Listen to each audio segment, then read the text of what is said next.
Welcome my dear students, स्वागत है आज के मेरे इस नए वीडियो में।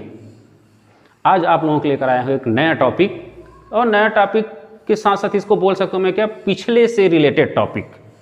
इसलिए कि हमने पिछला पढ़ा हुआ है, धारा पढ़ा हुआ है, अनुगमन वेग या अपवाह वेग पढ़ा हुआ है, तो हम क्या करें, दोनों में रिलेशन बैठा रहे हैं, दोनों में संबंध बैठा रहे हैं। ये दोनों में संबंध होता क्या है, चलिए मैंने हेडिंग पहले से डाल दी है आज इसमें, धारा और अनुगमन वेग में संबंध।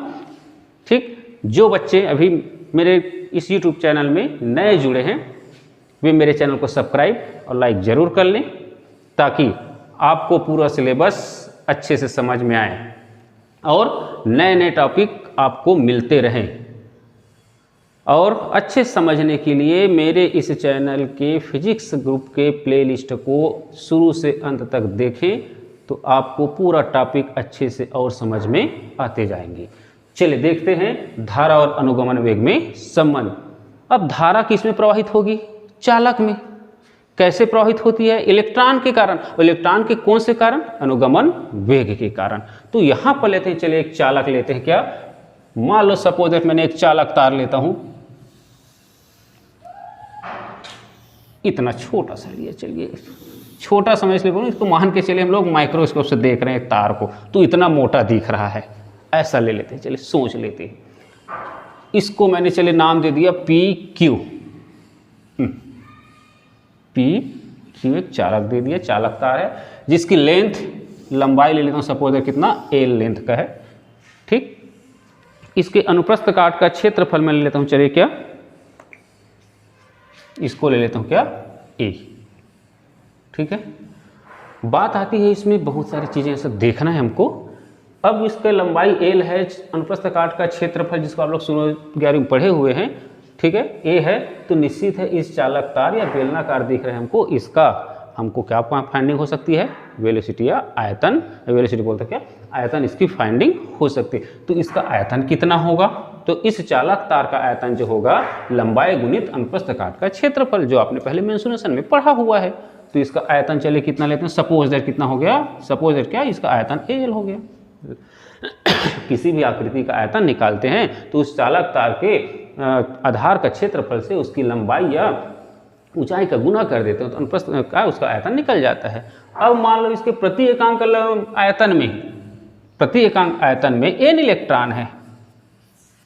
ठीक है, प्रति एकांक आयतन में एन इलेक्ट्रॉन है, तो इस पूरे संपूर्ण चालक तार जिसका आयतन एल है, उसका उसमें उपस्थित इलेक्ट्रॉन कितना होंगे, एन ए इंटू एल होगा। यहाँ तक भी क्लियर है। चलिए इसी चीज़ों को मैं थ्योरी में लिखूंगा, आपके नोट से लिख दूंगा, पहले बेसिक समझ ले, मैं बता देता हूँ।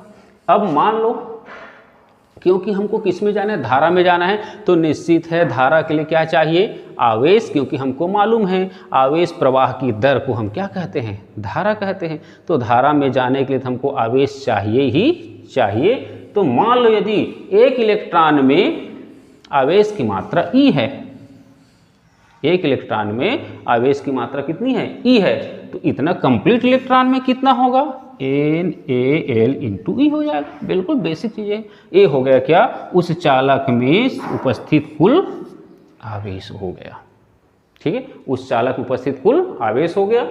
अब इस आवेश की मात्रा के लिए मान लो टी समय पर इतना आवेश प्रवाहित हो रही है, ठीक है, तब हम धारा की काउंटिंग कर सकते हैं। तो चलिए अब मान लो क्या करें, इस पर, ये तो हो गया आवेश की मात्रा हो गई, अब इस पर क्या करूं मैं, बाह्य क्षेत्र से, ठीक है, इस चालक तार पर बाह्य क्षेत्र से एक विद्युत क्षेत्र लगाता हूं, बैटरी के रूप में जोड़ दिया, इस चालक को इस तरह से बैटरी से जोड़ दिया मैंने, सपोज दैट, मतलब बाह्य विद्युत क्षेत्र लगा दिए। चलिए ये हो गया प्लस और ये हो गया माइनस, बैटरी से जोड़ दिया मैंने। अब बाह्य विद्युत क्षेत्र जैसे लगाते हैं, बिल्कुल हमने पढ़ा हुआ है, बाह्य विद्युत क्षेत्र जैसे लगाते हैं, इलेक्ट्रॉन जो है विद्युत क्षेत्र के प्रभाव के कारण विद्युत क्षेत्र के विपरीत दिशा में गति करने लगते हैं, और हमको मालूम है फलस्वरूप क्या होता है, वो उच्च विभव से निम्न विभव की ओर अग्रेसित होने लगते हैं या चलने लगते हैं, और उसी के कारण तो धारा प्रवाहित होने लगती है। तो यहाँ पर उच्च विभव यहाँ पर होगा, तो यहाँ पर जो इलेक्ट्रॉन है इस तरह से इलेक्ट्रॉन जो है इस तरह से उच्च विभव इधर से इलेक्ट्रॉन जो है निम्न विभव की ओर क्या करने लगते हैं, गति करने लगते हैं चालक में।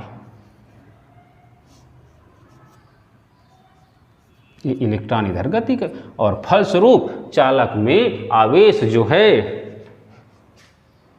इस तरह से आवेश जो है धारा जो आवेश बहने लगती है तो निश्चित है धारा बहने लगती है।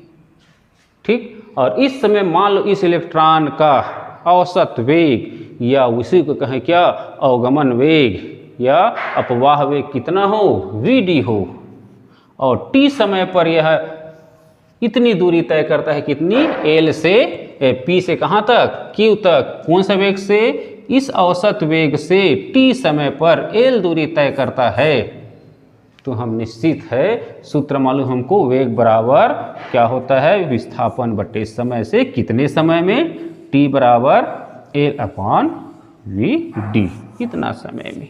निकल गया टाइम, आवेश निकल गया है। इन दोनों वैल्यू को हमको कहाँ पुटअप कर देना है, I = Q/T में पुटअप कर देना है। तो निश्चित हमसे क्या काउंट हो जाएगी, धारा और अपवाह वेग में संबंध काउंट हो जाएगी। इससे पहले सिस्टम मैंने बता दिया है, आयतन निकाले, आयतन के कारण उस आयतन में क्या निकाले, उपस्थित इलेक्ट्रॉन निकाले, उस उपस्थित इलेक्ट्रॉन में आवेश की मात्रा निकाले, और उसके बाद यदि इलेक्ट्रॉन इस वेग से इतने गति में, इस वेग से गति करते हुए इतने समय में इतनी दूरी को तय करता है तो उसका अनुगमन वेग निकाले, और अनुगमन से क्या निकाले, समय निकाले, और उसको धारा के समीकरण में रख देंगे, सूत्र में रख देंगे, तो हमको धारा और अनुगमन वेग में संबंध काउंट हो जाएगी।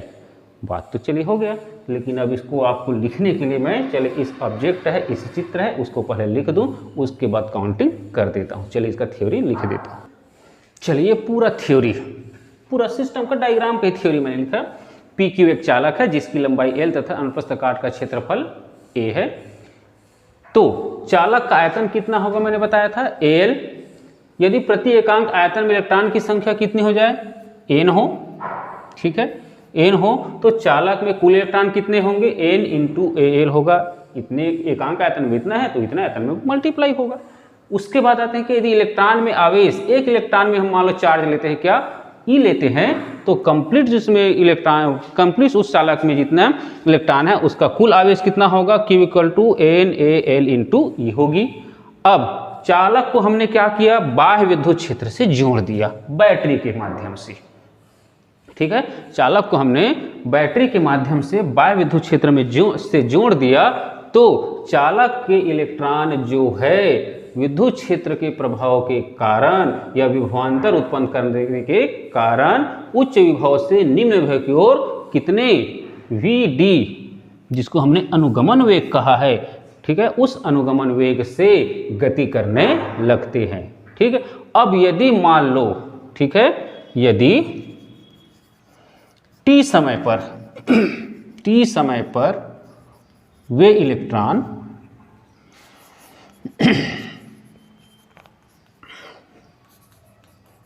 चालक की कितनी L दूरी तय कर लेते हैं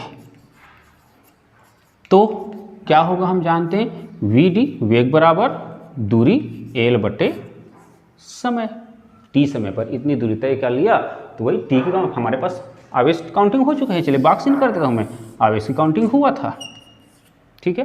तो हमको संबंध किस पर लाना है, वेलोसिटी और करंट पर लाना है, ठीक है, ड्रिफ्ट वेलोसिटी और करंट पर लाना है। तो ड्रिफ्ट वेलोसिटी किसके माध्यम से आ रहा है, टाइम के माध्यम से, और यह है चार्ज आया है, तो क्या हो जाएगा, इसलिए t = क्या हो जाएगा, L/v/d। ये हमारा हो गया क्या, सेकंड फॉर्मूला। अब यदि इतने समय में, ठीक है, इतने समय में बहने वाली धारा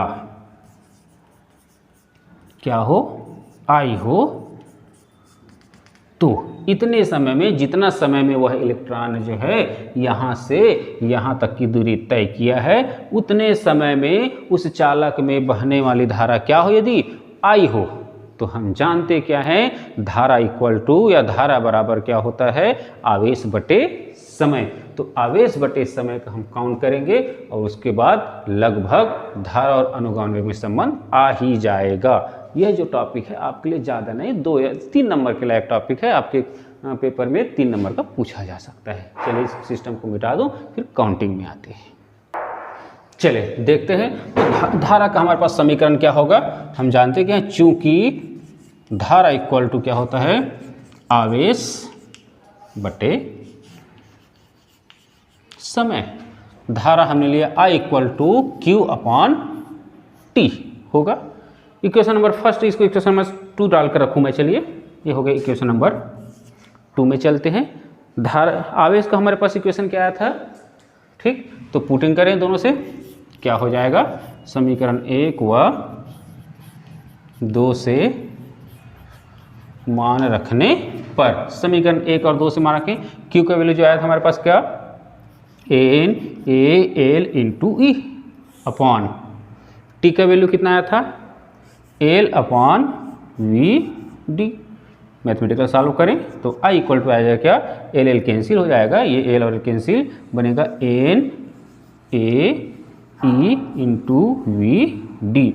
इसी को अच्छे से लिखें तो आई इक्वल टू हो जाएगा क्या, V D N V D A into ई।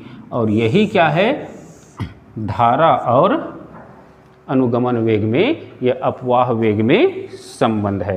ठीक है, अब इसी में थोड़ा सा आगे बढ़े, बिल्कुल सिंपल से इसको समीकरण नंबर 3 देकर चलते हैं। यहाँ तक यदि आपको क्वेश्चन में पूछा जाता है कि धारा और अनुगमन वेग या अपवाह वेग में रिलेशन दीजिए या बैठाइए करके, तो आपको यहाँ तक करना है। इसी में मान लो आपको कह दिया जाए क्या, धारा घनत्व। तो देखें हम कहीं पर चूक कर जाते हैं, छोटी छोटी बातों को चूक कर जाते हैं, आता सभी चीज़ें हैं, यहाँ तक काउंट करना आता है, तो क्यों ना एक स्टेप आगे हम और सीख कर रखें। कौन सा, धारा के साथ साथ धारा घनत्व और अनुगमन वेग में संबंध।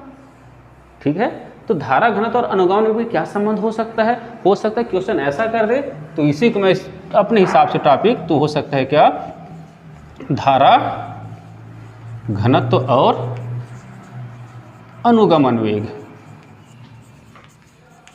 में संबंध, इसके लिए यदि कहा जाता है। ठीक है, धारा घनत्व और अनुगमन वेग में यदि संबंध कहा जाता है तो आपको चलिए क्या करना होगा, हमको क्या है, धारा घनत्व कैसे निकालते हैं, पिछले टॉपिक में हमने लिया हुआ था। तो धारा घनत्व क्या होता है, किसी चालक के प्रति एकांक क्षेत्रफल में प्रवाहित होने वाली धारा को हम क्या कहते हैं, धारा घनत्व कहते हैं। तो हम जानते क्या है, चूंकि धारा घनत्व का परिमाण J इक्वल टू क्या होता है, I अपॉन A होता है। ठीक है, तो यहाँ पर I का वैल्यू पुट अप कर दें तो J इक्वल टू क्या हो जाएगा, देखिए वैल्यू क्या निकला, N अनुगमन वेग A इंटू ई अपॉन कितना है, A है। ये दोनों A और A कट सकते हैं तो J इक्वल टू क्या है, क्या N वी डी इंटू ई। ये क्या निकला हमारा, धारा घनत्व और धारा घनत्व और अनुगमन वेग में संबंध। ये भी काम आपको करके रखना है। हो सकता है आपको 1 या 2 नंबर के लिए ऐसा भी ऑब्जेक्टिव या अन्य सिस्टम में पूछा जा सकता है। और इस तरह से हमारा आज का टॉपिक कौन सा, धारा और अनुगमन वेग में संबंध। दूसरा टॉपिक मैंने इसमें अपने तरफ से जो यहाँ पर लेकर चला, कौन सा, धारा घनत्व और अनुगमन वेग में संबंध क्लियर होता है। चलिए अच्छे से नोट्स इसको आप देखकर बना सकते हैं, स्क्रीनशॉट लेकर रख सकते हैं। चलिए ओके, थैंक यू।